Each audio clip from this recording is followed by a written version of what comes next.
Good evening. This is writer and director Tennyson E. Stead, founding member of 8-Sided Films. Coming to you today with a thought that I had when I was talking to a coworker at my day job. I'm going to apologize for my voice.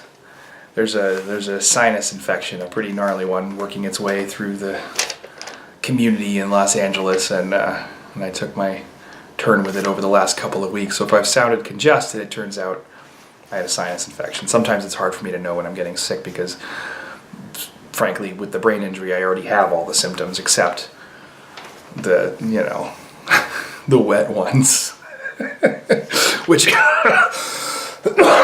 I've been kind of working through these last couple days, but I didn't feel good about not saying hi, so I wanted to come in with at least something to talk about. And what I want to talk about is, what somebody asked me, I'm getting asked all the time, why don't you write this, why don't you write that? You should do this, you should do that, whether it's something that somebody thinks is funny or a clever idea. And I looked at the person that was giving me that suggestion at that exact moment, and I said, and I wrote it down because I thought it was interesting, I said, yes, I write things down that I think I say are interesting. Yes, I do. I'm not going to remember them, so. If I'm going to spend my time on a show, that show has to either make a big difference right now or a little difference in 100 years. And I think that's a powerful idea, and I want to kind of get past the initial thought of, geez, Mr. Big Shot, we think pretty highly of ourselves, because the truth is, the show may be capable of that, but my work on the show might not be. I'm aware that as a writer I'm going to fall short of that mark. But that's the mark I should be aiming towards, I think. Either if I'm going to... And I'll also draw a line. I think most of the shows I write for other people are the Big Difference Right Now shows. I think people get excited and motivated by the chance to make a big splash and have an impact on how people see themselves and how people think.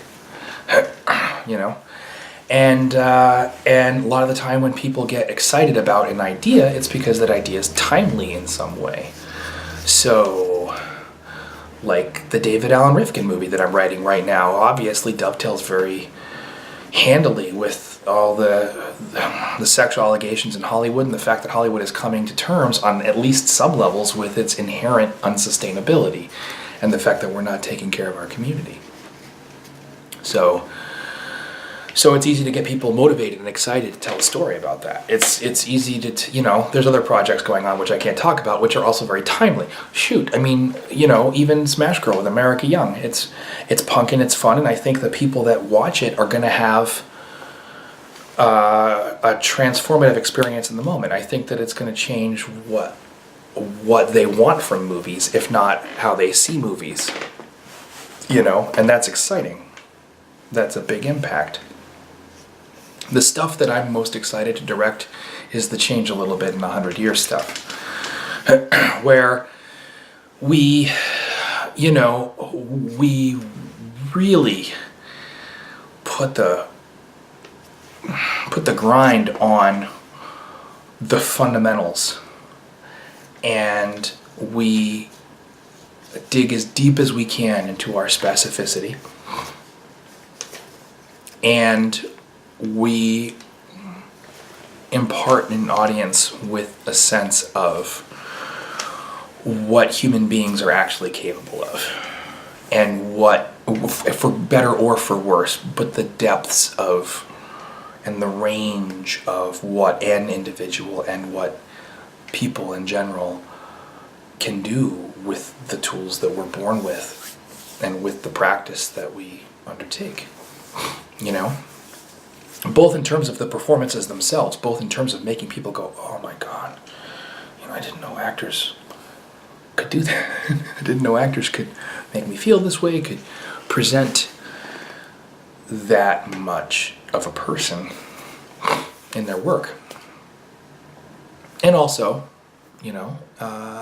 arriving at a story and the telling of a story, more importantly, because any story can be good or bad in the telling, but the telling of the story that gives people a deeper thirst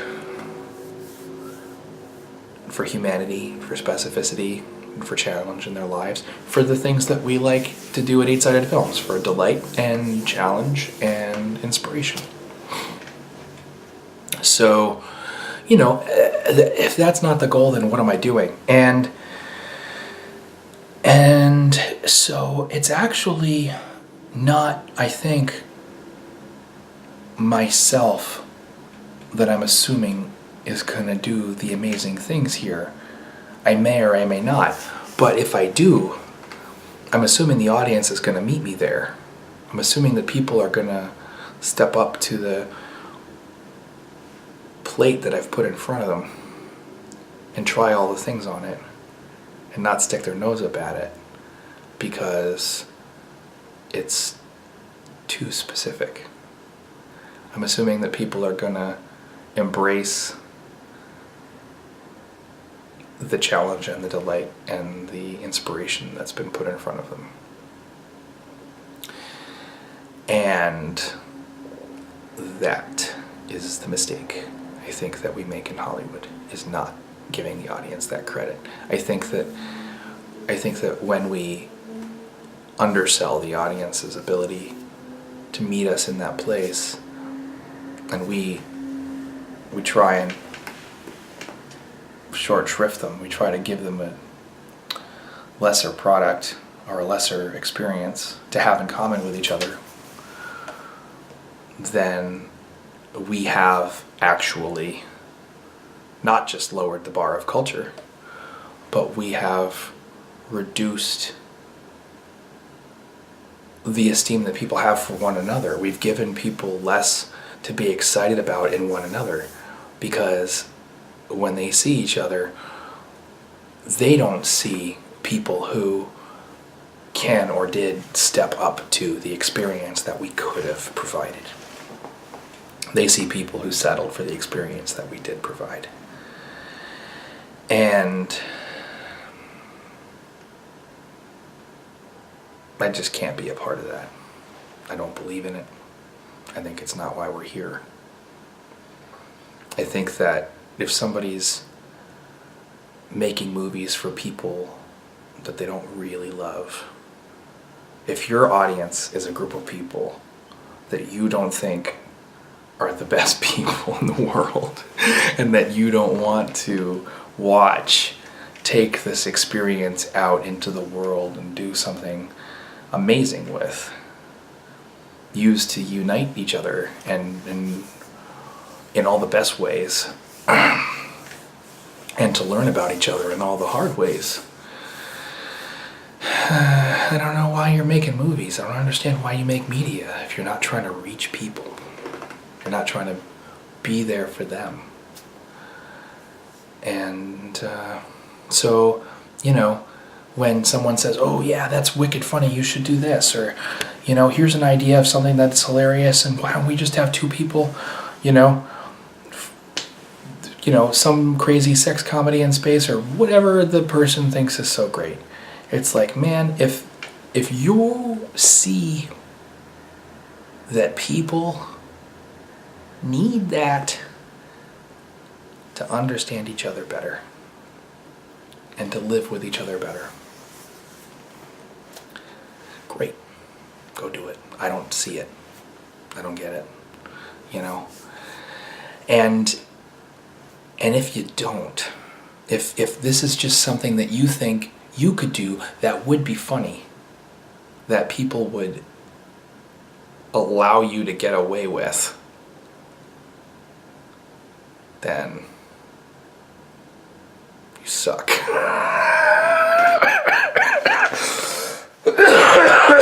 And you should leave before everybody realizes it. That's all. I don't know. Don't make movies for yourself. Make them for the audience. You know, there's movies out there for you. You got to watch movies. That's how you got here in the first place. You already love movies. Figure out not what people are willing to accept, but what will actually expand their ability to interact with one another in meaningful ways. Either go for the big difference right now, make a movie that's going to make a huge difference today, right now in this moment. Make that movie. That movie's necessary. I'm not arguing. You know, it's not my favorite, but I fucking see the need for it. You know, whether it's a documentary or whether it's a comedy or a satire or whether it's an action film. You know, if it's what people really need to engage right in this moment, fucking do it. That's fantastic. Do it right now, you know? Or make the movie that's going to make things a little bit more incredible and a little bit more awesome 100 years from now. But that's going to chug away all that time in the public consciousness. The movie that's going to resist all attempts to swat it out of, you know, out of people's attentions, because there's too much in there to ignore. And don't settle for anything less than that. If you don't think you're capable of it, figure out how to be capable of it. Put in the work, because you deserve to be that creator, and because the audience needs us all to be that creator right now. There's no room for mediocrity anymore in this culture. And that's the end of my fever rantings. Hope you guys have a good week. If you like these videos, give us a thumbs up and a subscribe. And I look forward to being able to tell you exactly what we're going to be doing in 2018, whether it's quantum theory first, which is seemingly very likely, or whether it's David Allen Rifkin, which is also seemingly very likely. There's a lot of things happening right now, some of which I can discuss, some of which I can't, but it's a good time for us. And knock on wood, we're going to be sharing that with everybody much, much sooner than we know. So, thank you. Like, subscribe, have a great evening. Bye-bye.